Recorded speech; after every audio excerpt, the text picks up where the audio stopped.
El ministro de Finanzas asegura que se vienen mejores días para el Ecuador. Además, hay una noticia que usted debe conocer. El gobierno prometió por medio del presidente Noboa que iba a pagar una planilla de luz de los ecuatorianos de uso residencial al 50% que el Estado iba a poner, pero hasta el momento hemos visto que esa promesa ha quedado en el limbo. Sin embargo, Pamela Aguirre, presidenta de la Comisión de Fiscalización, increpó al ministro de Finanzas para que esta promesa que hizo Noboa sea cumplida. Según el ministro de Finanzas, dinero sí hay para cumplir la palabra del gobierno. Todos esos detalles y también lo relacionado con los apagones usted lo va a conocer a continuación. Quédese hasta el final de este video porque hay un aspecto importante en el tema económico que usted debe conocer. Dinero sí hay, lo que no hay es la buena fe de sacar al país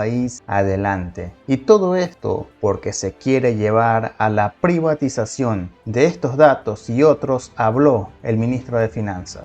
Pedirle que se cumpla el plan maestro de electricidad y que se den todos los recursos para que se cumpla el plan maestro de electricidad y sobre todo que se cumpla el ofrecimiento del 50% menos para las planillas eléctricas de los ecuatorianos, porque como usted lo indica, sí existen los recursos y sí pueden hacerlo. Entonces hay que hacerlo porque hay una palabra empeñada para los ecuatorianos. Le agradecemos, señor ministro, por su presencia. Yo creo que el principal impulso que se está dando al sector eléctrico son las inversiones privadas de casi 800, más de 800 megas de nueva generación, que en el caso de los proyectos, sobre todo los fotovoltaicos, son de construcción relativamente rápida. Entonces, ese es uno de los aportes principales que se dio desde el MEF, los informes favorables para que se implementen las garantías respectivas de parte del MEF y con la garantía también del Banco Interamericano de Desarrollo. Por otro lado, cada una de las empresas tienen en sus presupuestos un plan de inversiones para este año y obviamente el Ministerio de Energía también tiene su propio presupuesto que, como vieron, en el 2024 todavía tiene bastante que ejecutar. 4% de ejecución a casi medio año de calendario realmente es bajísimo. En plena crisis económica, tener un 4% de ejecución, pues allí hay que ponerle un ojo bastante importante. Completamente de acuerdo, asambleísta.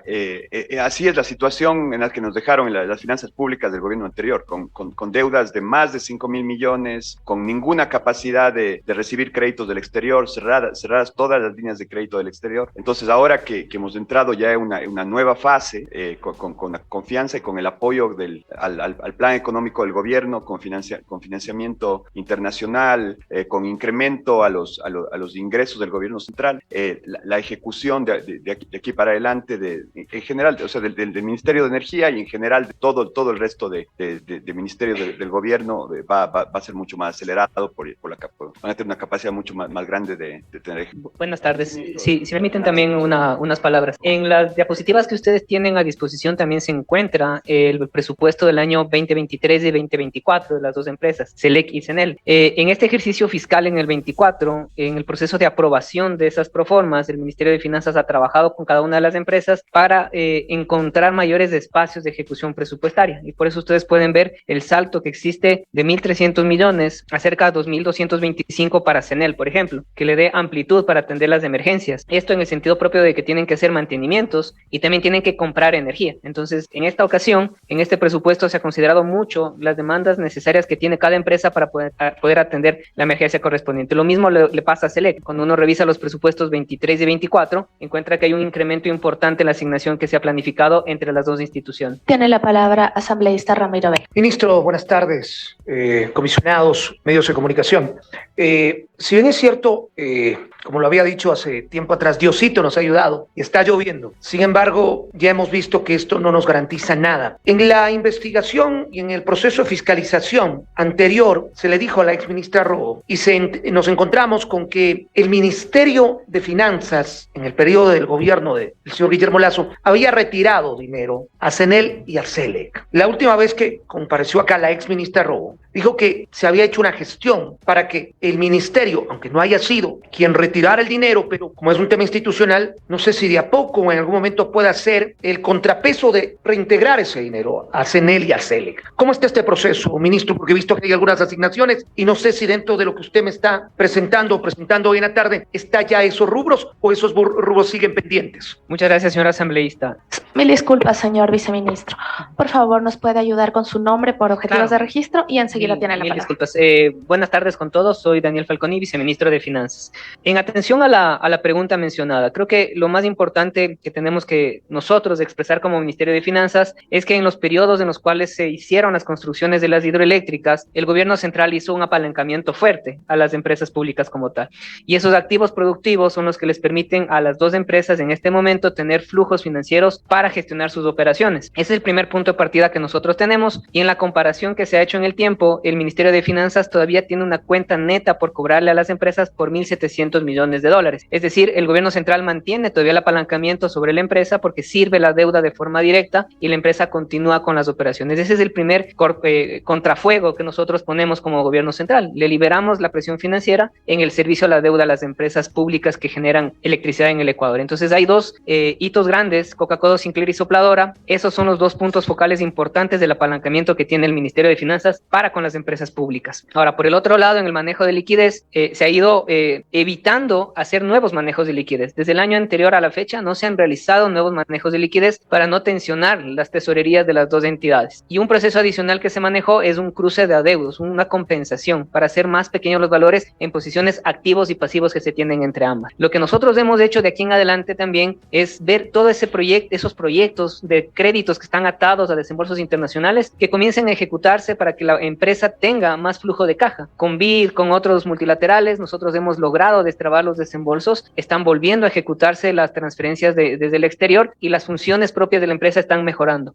Adicionalmente, la contratación de las nuevas líneas de crédito, especialmente los dos créditos del BI y del BID, que tienen que ver con la transmisión eléctrica, lo que van a generar es una ampliación de la capacidad de traer energía del Perú. Y eso de alguna manera es una doble medida para poder tener más capacidad de traer energía en el Ecuador en los momentos que existan problemas de flujo propio por temas climáticos. Ahora, sobre la pregunta adicional, si vamos a ir devolviendo más recursos en flujo de caja, es una conversación que permanentemente tenemos con la empresa. Hasta el momento no ha sido necesario. Ustedes vieron justo el saldo que ellos tienen, son cerca de 57 millones de dólares, 67 millones de dólares. Eso les permite tener un giro adecuado del proceso. Además, tenemos que comentar que con el decreto ejecutivo 260, el Ministerio de Finanzas tiene la obligación de restituir el 50% de los valores de la energía eléctrica del mes de abril, que son más o menos 42 millones de dólares. Eso va a apoyar el flujo financiero también de la empresa en el momento que comencemos ya a tener las transferencias que corresponden. Es decir, se ha logrado ir cuadrando cuentas y al tener, me va a disculpar si no soy economista, pero el tener un hábito a tener dinero en las cuentas en el ICELEC no es tan imprescindible que en momento de crisis el ministerio le complemente quizás lo que le retiraron anteriormente. ¿Estoy correcto? Está correcto. O sea, este rato ellos tienen 67 millones en la cuenta del Banco Central. El momento que ellos requieran más recursos, nosotros estamos listos a complementar esos valores. Gracias, ministro. A veces es importante decirle a la gente en palabras más claras que en este momento CENEL y SELEC tienen el dinero necesario para hacer los mantenimientos, para hacer la inversión y están en proceso varios proyectos con inversión privada. Eso es lo que queríamos saber. ¿Por qué le hago esta pregunta? Porque la última vez, cuando tuvimos la presencia del exministro Alvite, hace poco tiempo censurado, él nos decía que parte de la crisis fue que el Ministerio de Finanzas le retiró dinero a CENEL y SELEC. Y por eso, inclusive en una rueda de prensa, dijo, tenemos plata hasta el viernes para comprarle a Colombia. Y luego ya no tenemos plata. ¿Ese riesgo no existe? Hay que decirle al país si hay ese riesgo o no hay ese riesgo. El riesgo no existe. Entiendo que en ese momento inclusive se rompió las comunicaciones entre los dos ministerios, lo cual es una lástima. Nosotros con el Ministerio de Energía mantenemos un diálogo diario, básicamente, para coordinar acciones. Y en ese momento entiendo que se retiraron 51 millones, si no estoy equivocado, que en ese momento no tenían excedentes de liquidez las empresas, entonces sí les causó problemas. Pero eso, mientras estemos nosotros en el gobierno, no va a volver a pasar. Qué bueno, usted se me adelanta y el viceministro también, porque yo decía, los momentos son distintos. En ese momento se retiró dinero cuando no había un superávit en las cuentas, es decir, se agravó. Hoy hay dinero en las cuentas de CENEL y SELEC y hay la posibilidad de cubrir de pronto una emergencia. Y la pregunta que ya se me adelantó el viceministro es, ¿cómo va a ser porque también es importante, si yo le digo al ciudadano, no le voy a cobrar un 50% de energía, ¿está el ministerio en capacidad de cumplir este pronunciamiento, señor presidente, que tiene que ser para el próximo mes? Y están las empresas aseguradas, porque a veces el ciudadano dice, me dicen no me van a cobrar, pero ¿dónde van a sacar esa plata? Nosotros estamos en capacidad de cubrirle a las empresas las promesas que se han hecho de cubrir el 50% de la factura. $42 millones. Señora presidenta, no tengo más preguntas. Muchas gracias, asambleísta Vela. Tiene la palabra asambleísta Espín. Señor ministro, bienvenido a la Comisión de Fiscalización, a usted y a su equipo. Cuando cuando el Pleno de la Asamblea Nacional aprobó que la Comisión de Fiscalización continúe, valga la redundancia, fiscalizando los problemas que viene viviendo el sector eléctrico, estábamos en ese momento todavía en cortes de energía eléctrica. Y a pesar de que, como ha dicho el ministro Luque, en este momento las condiciones de sequía han disminuido prácticamente y meteorológicas han mejorado, y en este momento no tenemos cortes, tenemos claro que este sería el tercer año de cortes, porque ya venían habiendo cortes de energía eléctrica desde el gobierno del señor Guillermo Lasso, y que a fin de año seguramente volverán los cortes de energía. Por lo tanto, la fiscalización es fundamental, y yo quiero decirle a usted y a su equipo que nos acompaña que lo vamos a continuar haciendo, porque si hay cortes de energía, el país decrece, no sale adelante, y así que lo seguiremos molestando las veces que sean necesarias para saber cómo va evolucionando el sector eléctrico. Quiero decirle que en primer lugar me preocupa mucho estos 12 proyectos que usted nos ha traído aquí con dictamen favorable. Son los mismos proyectos que también nos presenta el ministro Luque, pero son proyectos básicamente fotovoltaicos, que dependen, y eólicos, que dependen de condiciones meteorológicas mucho más complejas que la lluvia inclusive. Es decir, los proyectos hidroeléctricos aquí faltan. Por eso hay un plan maestro de electricidad, no sé si alguien de su equipo es del sector eléctrico, hay un plan maestro de electricidad que normalmente se actualiza, es algo que esta imagen la hemos sacado continuamente, que habla de los proyectos hidroeléctricos que tienen que ingresar para tener una potencia fuerte, sólida, que no dependa del viento o que no dependa de si hay sol o no hay sol, y que además deberían ser proyectos financiados por el Estado ecuatoriano. Y hay dos proyectos en particular que los hemos mencionado reiteradamente, que son grandes proyectos hidroeléctricos. Por ejemplo, Paute Cardenillo, por ejemplo, Santiago. Preocupa que ustedes como gobierno sigan pensando en que estos proyectos fotovoltaicos van a ser la solución para el problema eléctrico que vamos a continuar teniendo. Quisiera que quede esta fecha marcada para decir que se lo dijimos a usted, señor ministro de Finanzas, que si no vamos por estos proyectos grandes que ingresan 500 megavatios al sector eléctrico, el problema va a continuar. El ministro Luque ha dicho que ya van a contratar barcazas, una va a entrar en una fecha próxima y la otra también ingresaría, y eso significa que volvemos a consumir combustibles fósiles contaminantes y es una energía cara. Así que estos proyectos son fundamentales y también están de alguna manera en su cancha, porque son ustedes los que tienen que conseguir crédito e inclusive empresas para que puedan venir a implementar estos proyectos y hagan lo que hizo un gobierno pasado, no puedo decir los gobiernos porque realmente fue la Revolución Ciudadana, que usted los ha expuesto el día de hoy aquí, ¿no? Que con crédito externo, efectivamente, el Eximbank de China, el Eximbank de Rusia, financiaron proyectos hidroeléctricos poderosos en el país, que son de los que de alguna manera nos salvaron de tener racionamientos de más de 10 horas. Entonces, ese es el crédito que conviene. Usted sabe que nosotros le hemos preguntado sobre el nuevo acuerdo que tendría con el FMI, nos tiene que mandar la información, señor ministro, pero este es el crédito que se necesita, ¿no? Para financiar hidroeléctricas, que además dinamizan la economía. Entonces, en principio, quiero decirle que me preocupa mucho que nos vengan solo con estos 12 proyectos, que son eólicos, que son fotovoltaicos, ¿no? Y no son los grandes proyectos que requiere el país. Esa sería mi primera preocupación. Le hago varias y usted luego me contesta si me permite.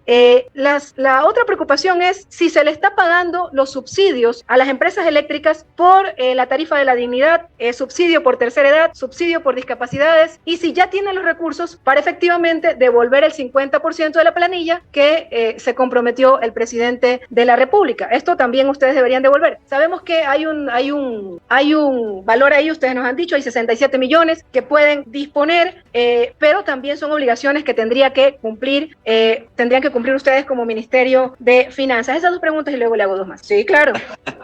No, tiene toda la razón ese pleito. O sea, Cardenillo y Santiago tienen que ser desarrollados, son proyectos grandes que se requieren financiamientos grandes, están ya subidos a la Secretaría de APPs para buscar financiamiento internacional, coparticipación del sector privado, se le está dando todo el impulso a los dos proyectos grandes que están muy avanzados realmente en estudios, están avanzados en estudios de impacto ambiental y muchas cosas más. Estos 12 proyectos no creemos que son la solución total, es una solución importante porque son 800 megas adicionales de generación. Como los hidroeléctricos, los fotovoltaicos y los eólicos, todos dependen del clima. Ahí también está incluido un proyecto geotérmico, donde, como usted sabrá, el proyecto geotérmico genera al 90% del tiempo y es una alternativa muy interesante para el país con la cantidad de volcanes que se podría desarrollar como una alternativa y tener los térmicos solamente como un tema de backup para situaciones extremas como la que tuvimos en abril. Y se están tomando todos los contratos de barcazas, de nuevas capacidades de generación termoeléctricas desde ese punto de vista, para tenerlas como un backup, para ojalá nunca más volver a tener apagones en este país que tanto daño hace al sector productivo, a las familias y en general a todo el crecimiento económico del país. De los otros temas, tenemos asegurados los recursos para devolver el 50% de las facturas de las familias que se ofreció por parte del presidente, y también estamos pagando todo el tema de los subsidios y todas las cosas que se requieren para fortalecerles a las empresas.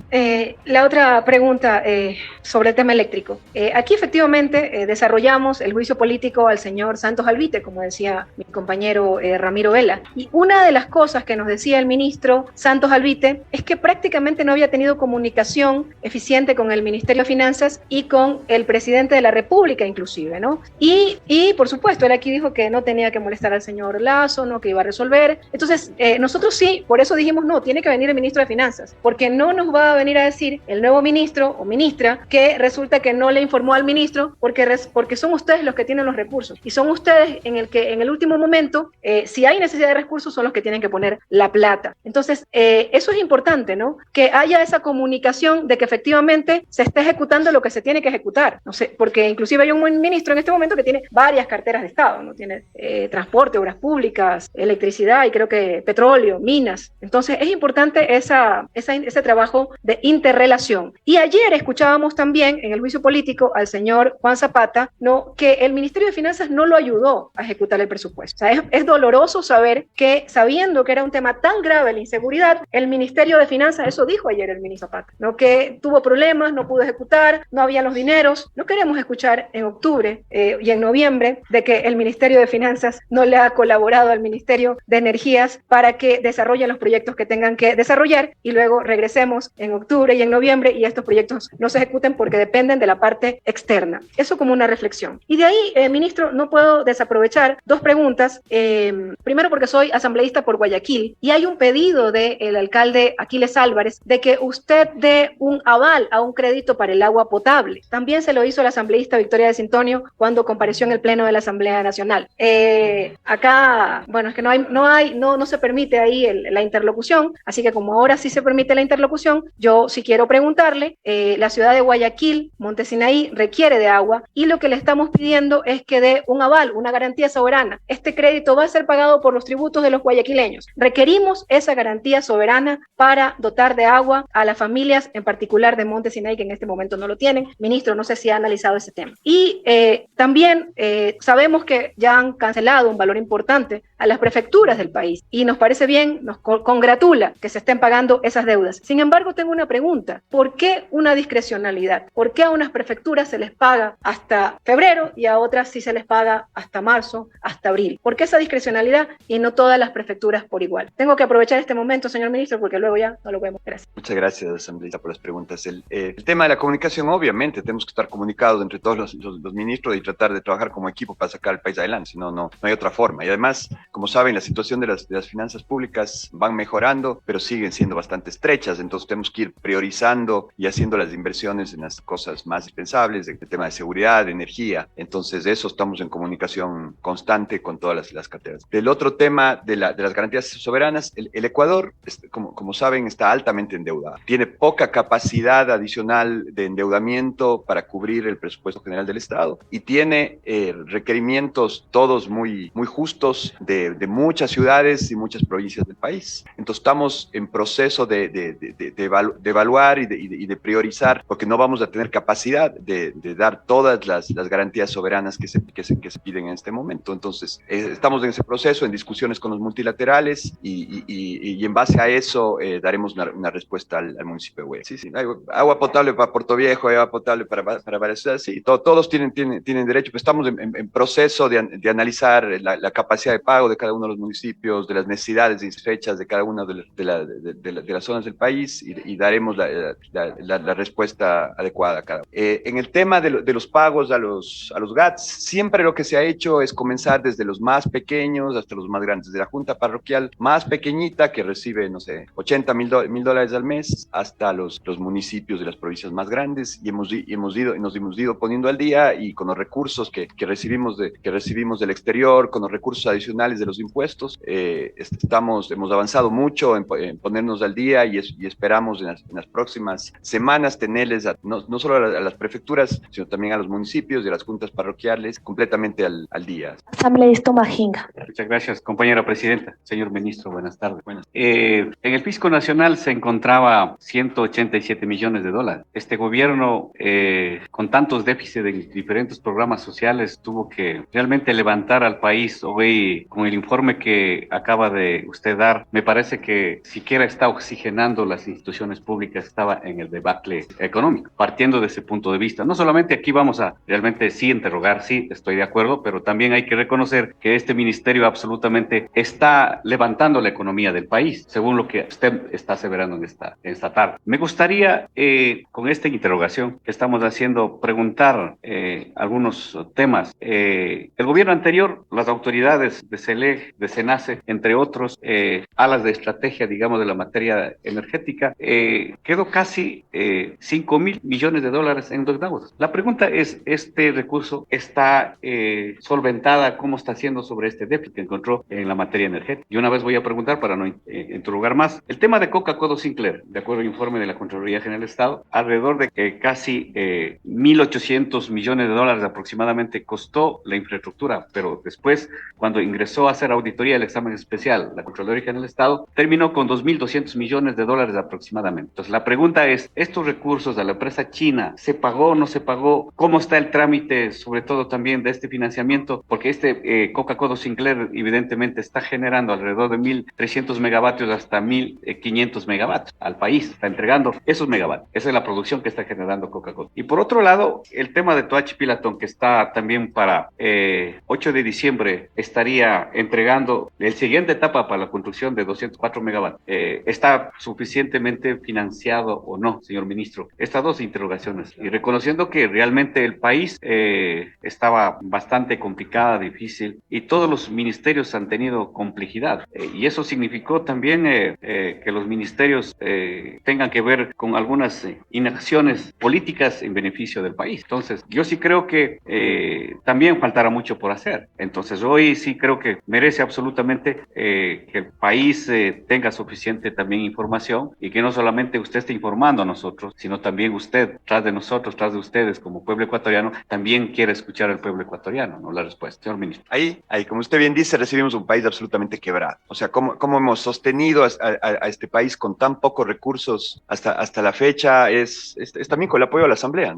La aprobación de las leyes tributarias, la primera ley económica que elevó los anticipos de las empresas más grandes del país. Eso es lo que nos tiene aquí en pie. Y esos recursos también permiten, o sea, nos ayudamos, y también pedimos que nos ayude el resto del mundo. Y el financiamiento internacional que ya comenzó a venir desde la Corporación Andina de Fomento, eso es lo que nos está ayudando a ponernos al día de 4 meses atrasados que recibimos de los GATS. 4 meses les dejaron debiendo del gobierno anterior. Y así en muchas áreas, en las clínicas de diálisis, en en guarderías infantiles, a los deportistas, a todo tipo de cosas habían dejado sin pagar básicamente los cuatro últimos meses del gobierno. Entonces y además que no quedaron registradas esas deudas, sino ya cuando asumimos el gobierno encontramos que había muchas cosas que no habían sido devengadas, o sea, que no estaban reconocidas como cuentas por pagar, que el rato que se devengó todo superaban los 5.000 millones de dólares. Y como usted decía,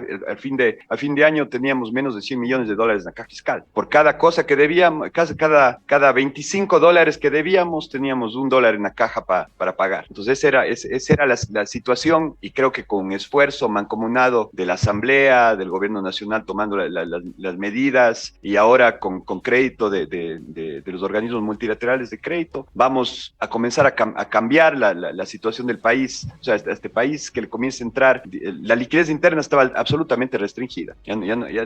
Los depósitos comenzaron a caer en el sistema financiero, las reservas internacionales del país llegaron a puntos bastante bajos que ahorita están recuperadas. Entonces comenzamos a tener ya un balance, por lo menos en las finanzas públicas, y a aspirar a entrar a un crecimiento económico, a una generación de empleo y a un cambio de la realidad del país, que ese finalmente es la forma más efectiva de luchar contra la inseguridad. O sea, que la gente tenga oportunidades, tenga empleo, que tengamos capacidad de hacer inversión en obra pública, en el sector eléctrico, que es tan importante para el crecimiento y para el desarrollo.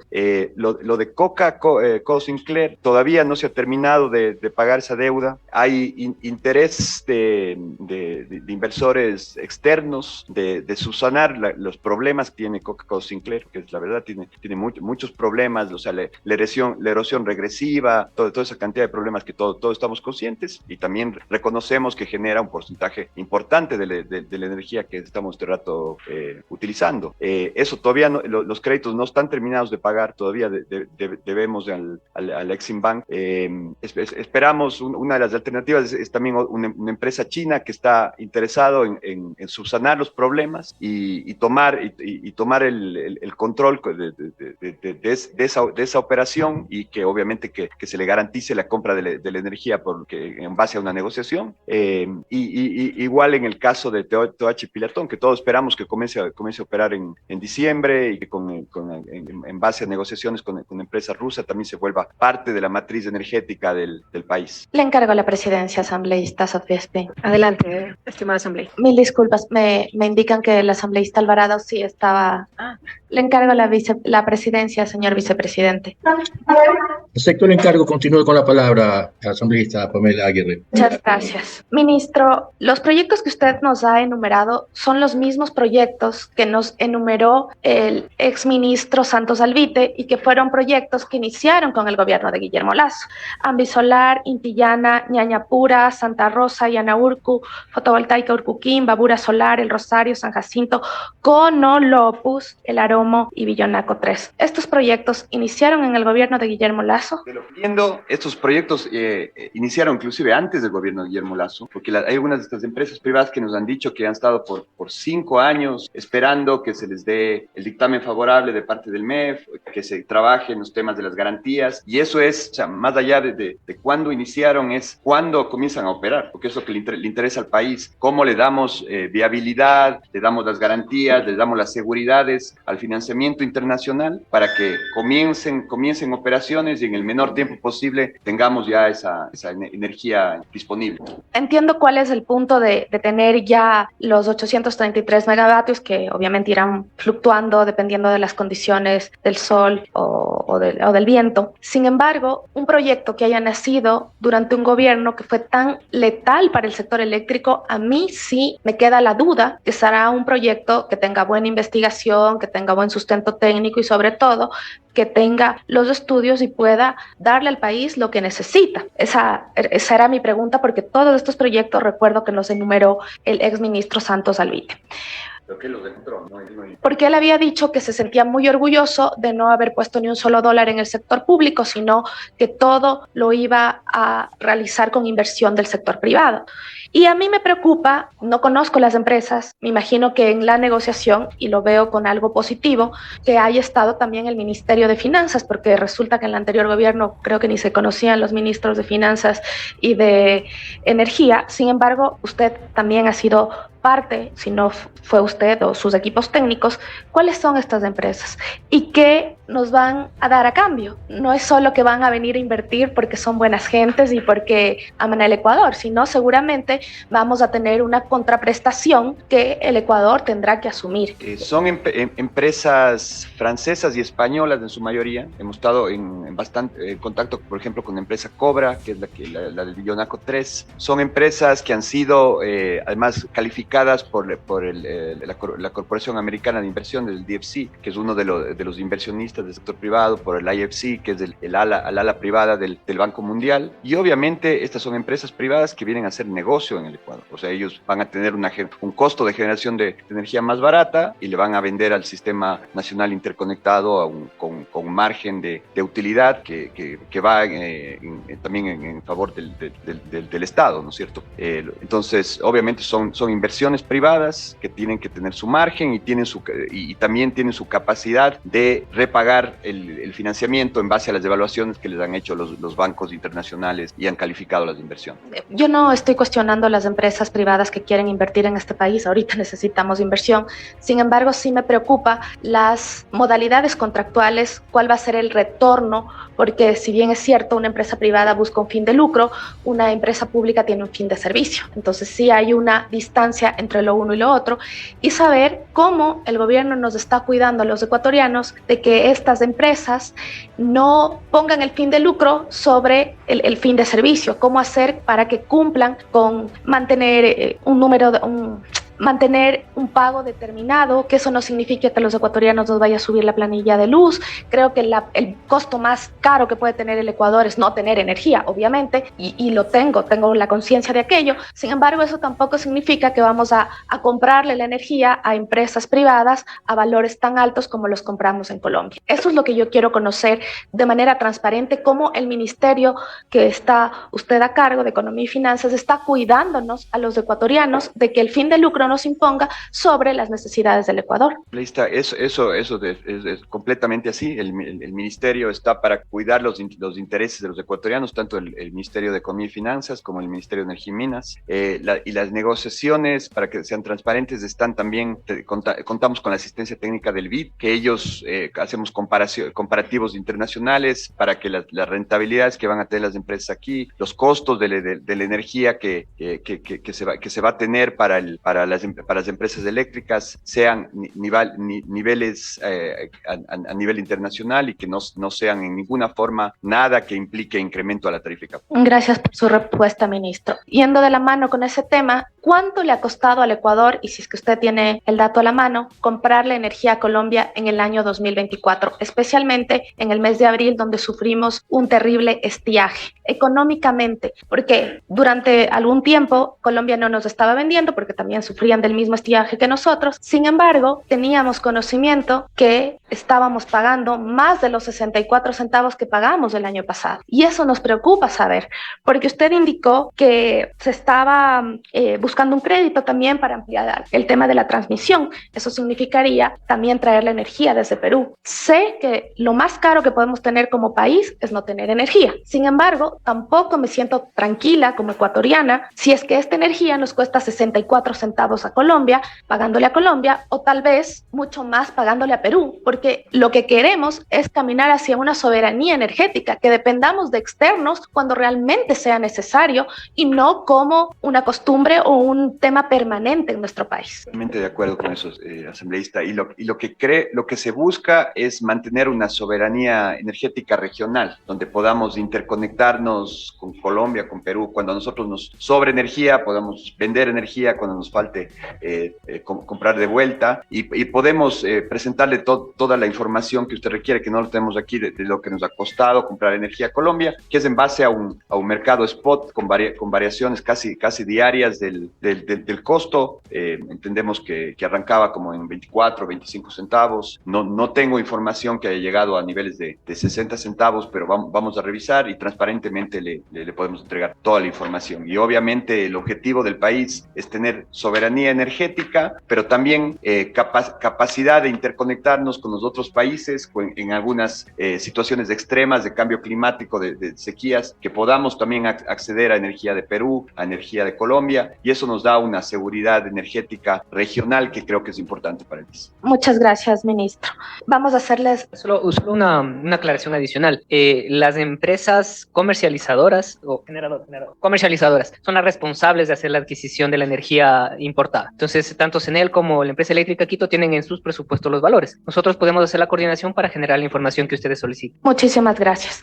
Únicamente respecto a la ejecución presupuestaria que usted nos presentó, en el 2023 nos indicó que era del 80%, no es del 35% como ayer vimos en el juicio político a Zapata, pero 80% sigue siendo una inversión no tan alta, porque eso significa que hay un 20% de recursos que todavía no se han ejecutado, y generalmente esos recursos tienen que ver con la inversión. Lo que se suele ejecutar es el gasto corriente, sueldos, lo que es obligatorio y no hay forma de esquivarlo, pero faltaría el tema de inversión, y yo sí quisiera saber cuál es el presupuesto codificado en temas de inversión, tanto del Ministerio, SENACE y las agencias, como de todo el sector eléctrico, o sea, el presupuesto de inversión, porque no está desglosado, aquí únicamente está en total. Entonces, si es que hay un 4% de ejecución, significaría que eso debe ser sueldos, gasto corriente, ¿y en qué se ha invertido? O toda esta inversión únicamente, o toda la inversión de este gobierno va a ser en el sector privado, que yo entiendo, estamos viviendo una necesidad como país, pero no podemos poner toda nuestra soberanía energética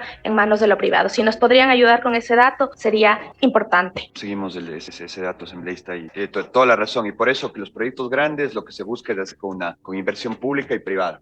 Cardenillo, Santiago, pero esos proyectos hasta que entren en operación serán 4 o 5 años. La ventaja de los proyectos fotovoltaicos es a la velocidad que entran en operación sobre los eólicos, de los hidroeléctricos y también estamos viendo las alternativas de backup con el tema termoeléctrico, que obviamente no es la mejor alternativa y solo debería servir en momentos extremos de sequía o de cosas, pero se están haciendo inversiones en el tema de termoeléctricas para ojalá asegurarnos que este año no volvamos. Muchas gracias, ministro. Espero aquel dato, y únicamente quisiera hacerle una petición que también le voy a pedir por escrito a la comisión. Es importante que nosotros tengamos como país la transparencia de saber qué nos cuesta más caro. No tener energía es lo más caro, pero el sector térmico, ¿cuánto nos cuesta? Comprar de Perú y de Colombia, ¿cuánto nos cuesta? Tener barcazas, ¿cuánto nos cuesta? Tener energía soberana con energía limpia, ¿cuánto nos cuesta? Para poder hacer un balance y que no exista gente malintencionada que no tiene el espíritu de país y de patria, que decida comprarle a Colombia en lugar de garantizar el parque térmico, o que decida utilizar energía de una barcaza en lugar de potenciar el parque hidroeléctrico. Entonces, eso es lo que nosotros necesitamos saber para que el Ecuador sepa, no solo los asambleístas de la comisión. Hasta que nos ayuden con el dato, tiene la palabra el asambleísta Vela. Gracias. Me quedé con un tema y totalmente de acuerdo con usted, presidenta de la comisión, y los compañeros. Yo personalmente me quedo tranquilo, porque ya saber que por lo menos no corremos con el susto cuando vino acá el ministro o exministro Alvite, que nos decía, hasta el viernes tenemos para comprar energía y ya no tenemos más plata. Eso por lo menos hoy nos deja tranquilo, ministro, y se lo digo, hay que reconocer el trabajo que usted está haciendo y poco a poco vamos saliendo de la crisis. Y sí, también hay que decirle al país que fue con el trabajo de esta asamblea en la aprobación de las leyes, porque si no, no hubiéramos podido recaudar aquello. Mi preocupación va en el mismo camino con la señora presidenta de la asamblea, de la comisión, pero próximamente, claro que sí, pero tiene que ver a que llegamos a un momento a 64 centavos la compra de energía a Colombia. Entiendo que bajo ningún concepto ni un 50% de eso podría costarle un proyecto de los que estamos hablando, no sería lógico, aunque no hay energía energía más cara que la que no se tiene. Y la otra pregunta, porque le hago las dos preguntas al mismo tiempo, es ¿cuál es su criterio? Porque el país también reclama seguir subsidiando energía a los sectores mineros que generan recursos, muchos de ellos, tanto para el ministerio como para afuera, sabiendo que esa energía nos está costando un dineral y a usted le ha costado hasta un dolor de cabeza, a usted y a los ministros y a los asambleístas también, porque nos reclaman en la calle. ¿Cuál es su visión sobre el tema del subsidio al sector minero en el tema energético? Por favor, con esto termino. Que eso del subsidio al sector minero se lo está revisando, no tengo información, o sea, yo esperaría, no sé si tal vez contractualmente quedó establecido de esa forma, un sector tan rentable como el sector minero, en mi opinión, no debería tener subsidio. Los subsidios deberían ser para la gente de escasos recursos, la gente pobre, la gente que realmente necesita, no los que manejan carros de lujo, ni las empresas que tienen rentabilidades que sustentan el pagar precios internacionales de energía. Aquí me acaba de pasar un dato que en el estiaje de los meses de septiembre a diciembre del 2023 hubo un costo de 237,1 millones de dólares. Eso fue lo que le costó al país el estiaje y las compras fuera del país. ¿En otro asambleísta? Continúa, asambleísta. Solo una cosita, ¿no? Algún rato yo creo que estará en camino el tema de solicitar la información. Creo que algunos asambleístas tal vez lo hagan o están ya haciendo. Hay una preocupación porque de hecho va a preguntar, señor ministro, a usted. Y nos gustaría, aquí estamos la comisión, para que también aclare algunos temas que sí hemos preocupado, incluso, digamos, nuestro bloque y también otros bloques han estado preocupados sobre el tema del pago del bono a la familia Bucarán de los 40 millones de dólares. Eso ya es público. 22 millones, corrijo, compañera presidenta, son 22 millones. ¿En qué base estos bonos? ¿Por qué le pagaron? ¿Estaba dentro del presupuesto? ¿O cómo presupuestaron? Me gustaría saber, porque si nosotros no vamos a solicitar la información, pero también estamos aquí para fiscalizar, pero algún asambleísta está ahí atrás de eso para fiscalizar, entonces seguramente está pidiendo la información. Más bien me gustaría que aclare frente a la comisión para quedar claro, señor ministro, no incomode, sino, señor ministro, yo creo que el país sabe todo el mundo, entonces nos gustaría, de acuerdo a su primera voz, pueda decir por qué los pagos sobre este bono, porque también en este caso el informe que últimamente está pidiendo que revierta sus recursos económicos, la resolución del Procurador General de Estado. Frente a eso, ¿cómo están ustedes trabajando sobre este tema para la recuperación? Muchísimas gracias, asambleísta, por darme la oportunidad de aclarar este tema que ha estado tan distorsionado en los medios, ¿no? Esto fue un pago solicitado por el ministro de Agricultura del gobierno del presidente Lasso, que le solicitó al MEF que haga el pago a la brevedad posible. Era este pago de 22 millones de dólares y eso viene en sustento a un juez de última instancia que le ordena básicamente al Ministerio de Agricultura y al que ejecuta los pagos del Ministerio de Agricultura, que es el MEF, que realice esos pagos. En la situación de la caja fiscal que recibimos, obviamente no teníamos ninguna capacidad de hacer ese pago en efectivo y había un acuerdo ministerial interno que prioriza los pagos de estas sentencias, porque esas sentencias no se sabe cuándo van a llegar, entonces no son parte del presupuesto general del Estado, ¿sí? Son cosas extraordinarias por orden judicial. Entonces, por el tamaño de la sentencia, se priorizó para que sea pagado en bonos del Estado y luego de que pasan los meses con una acción de protección ante la Corte Constitucional, la Corte Constitucional ordena que ese dinero vía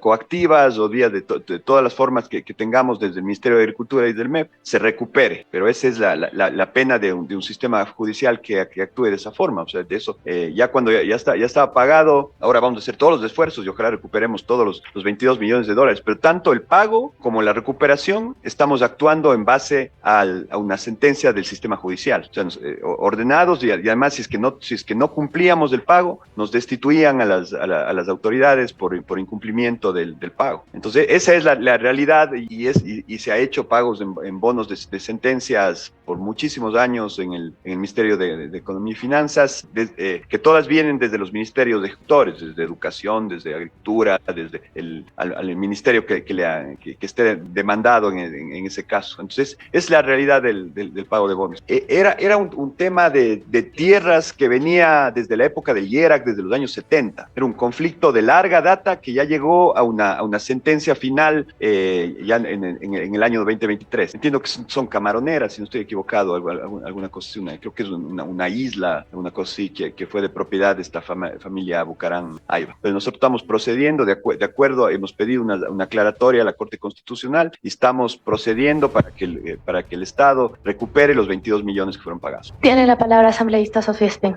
Sí, me quedé preocupada, señor ministro, con alguna de las cosas que usted ha comentado. En la información que usted nos proporciona, están aquí los créditos externos suscritos con el sector eléctrico. Está el crédito con Exim Bank, China, justamente el ejecutor es Coca-Cola Sinclair. El monto contratado es de 1.682 millones, ¿no? 1.682 millones, ese es el monto contratado. Este es el monto que sirvió para pagar Coca-Cola Sinclair. Eso es muy importante porque las cifras varían, ¿no? Y aquí inclusive el asambleísta Mojinga hablaba de 2.000 millones de dólares que costó Coca-Cola Sinclair. No, este es el monto que se contrató. 1.000 de crédito, exactamente, este es el monto de crédito que se contrató y que fue para financiar la ejecución de Coca-Cola Sinclair. Ya, entonces me da la razón. Este es el valor que debemos y faltarían 2 vencimientos, 2024, 2025, ¿verdad? Por los montos que están aquí. Sí, solo para mencionar, el valor contratado del crédito son 1.682 millones, Sí, 1.600. que financiaba parcialmente la ejecución de la obra, porque todo contrato tiene una contraparte local, además obras complementarias. Me parece que es un poco cercano al valor que mencionó el asambleísta. Entonces, el Ministerio de Finanzas lo que hizo fue solicitar el desembolso completo del crédito y asignar recursos fiscales y adicionalmente libre disponibilidad para cerrar la ejecución del programa en el periodo establecido. Perfecto, esa información quería en primer lugar tenerla muy clara. Segundo, decirle sobre la erosión regresiva que hablaba el ministro, es importante decir que la erosión regresiva no es un problema de Coca-Cola Sinclair, es un problema del río Coca, ¿no? Que producto de esta erosión regresiva podría afectar a Coca-Cola Sinclair. También es importante decirlo para todos los que nos escuchan a través de redes sociales y luego ven las transmisiones de la Comisión de Fiscalización, van a decir también la erosión regresiva es un problema de la empresa, ¿no? Y típica, está mal construida, hay 17.000 fisuras que no las encuentran, pero Coca-Cola sigue operando y sigue salvándonos de agravar la situación eléctrica que hemos vivido. Decirle que me preocupa lo que usted acaba de decir de la posibilidad de entregar Coca-Cola o concesionar Coca-Cola. Esto es como tener un vehículo, venderlo, ¿no? Y contratar un taxi todos los días, porque ese taxi va a querer tener una utilidad y eso finalmente va a significar, como decía la presidenta de esta comisión, que ellos van a querer su utilidad y eso se va a terminar pagando por las tarifas eléctricas, porque ellos van a querer tener un fee, ellos van a querer tener una utilidad. Entonces, preocupa eso, ministro, y también quiero contarle que además, no sé si sea posible eso que usted plantea, porque la Ley Orgánica de Competitividad Energética que aprobó este Parlamento en conjunto con ustedes y con la bancada del Gobierno Nacional, en su disposición general cuarta, dice, se prohíbe todo tipo de delegación al sector privado, sujeto a la Ley Orgánica del Servicio Público de Energía Eléctrica, de infraestructura existente que se hayan financiado con fondos del presupuesto general del Estado, como es Coca-Cola Sinclair, ¿no? Y si alguna opción hay, debería ser una empresa mixta bajo las condiciones de la Ley Orgánica del Servicio Público. Entonces, la concesión de todo Coca-Cola Sinclair como tal no sería tan viable porque lo prohíbe la ley. En todo caso, yo creo que es importante decir que no podemos volver a cometer los mismos errores del gobierno anterior. Pagar 237 millones de dólares a Colombia, ¿no? Una energía cara, cuando tranquilamente ese monto se pudo haber utilizado en mantenimiento de nuestras térmicas o contratación de nueva energía. Por ejemplo, esto hubiera sido aproximadamente 200 megavatios que tanto los necesitamos en la época de estiaje. Entonces, esas observaciones y esas preocupaciones me quedan, señor ministro. Yo no, hay que ver que la viabilidad legal esté ahí y muchas veces yo vengo del sector privado, entonces a veces en algunas empresas que hemos estado hemos vendido todos los vehículos y nos salía más económico rentarlo. No, por eso hay modelos de negocio y además las deficiencias del sector privado permiten que haya utilidades del lado del privado y que se pueda proveer un servicio de mejor calidad y a menor precio. Todo es un tema de evaluar y que den los números, es decir, que es mejor tenerlo desde el lado público, pero si es que ellos vienen con una alternativa de inversión, de mejoramiento y que la energía que le cuesta al sistema nacional interconectado es competitiva, puede ser una buena cosa para el gobierno, para el Estado y para el país. ¿Sí? Tenemos ya el dato Muchas disponible gracias. para el tema de la inversión en el presupuesto general del Estado para el año 2024. Para el Ministerio de Energía y Minas, que tiene un valor total del presupuesto de 69.4 millones de dólares, el valor correspondiente a todo lo que tiene que ver con inversión son 59.35 millones de dólares. El valor remanente corresponde a gastos de operación de la entidad. ¿Eso cuánto se ha ejecutado? Se ha devengado 2.3 millones, pero esta es la información al corte de este momento. Entonces, en la presentación estaba cortado abril, y esta información de que tiene una ejecución de 122 mil dólares. 122 mil dólares. Estaba viendo el otro número. Quiero que quede muy claro porque esto lo vamos a incluir en el informe. La inversión, el total del presupuesto para el ministerio es de 69.4 millones. 69.4 millones. La inversión es de 59.35. 59.35 millones en ítems o grupos de inversión. Exacto, para inversión. Es el codificado. El codificado.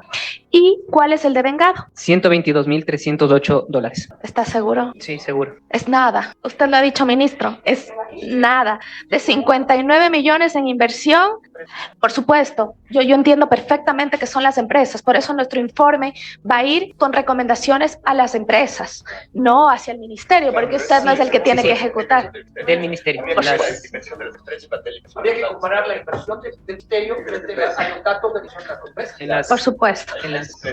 Por eso es importantísimo que vengan los dos convocados, sobre todo de CNEL y de Coca-Cola, por los temas técnicos. Y este dato era bastante importante. Sigue siendo nada y sigue siendo preocupante. De todas maneras, yo le agradezco, señor ministro, por su presencia. Hay unos temas que nos dejan tranquilos en el tema de las deudas, etcétera. Nos quedamos tranquilos. Por otro lado, sí tenemos esta preocupación porque usted sabe que el gobierno de Lazo fue nefasto para el país. Y continuar con algunos proyectos también me preocupan. Los proyectos son buenos, publicados a nivel nacional, tampoco muy mal.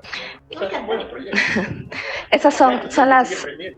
Hay que estar muy pendientes, hay que hacer un seguimiento, hay que garantizar la soberanía energética y únicamente pedirle que se cumpla el Plan Maestro de Electricidad y que se den todos los recursos para que se cumpla el Plan Maestro de Electricidad y sobre todo que se cumpla el ofrecimiento del 50% menos para las planillas eléctricas de los ecuatorianos, porque como usted lo indica, sí existen los recursos y sí pueden hacerlo. Entonces hay que hacerlo porque hay una palabra empeñada para los ecuatorianos. Le agradecemos, señor ministro, por su presencia. Y por hoy ha sido todo. Nos estamos viendo el día de mañana con más información. Sígame y suscríbase. Buenas noches.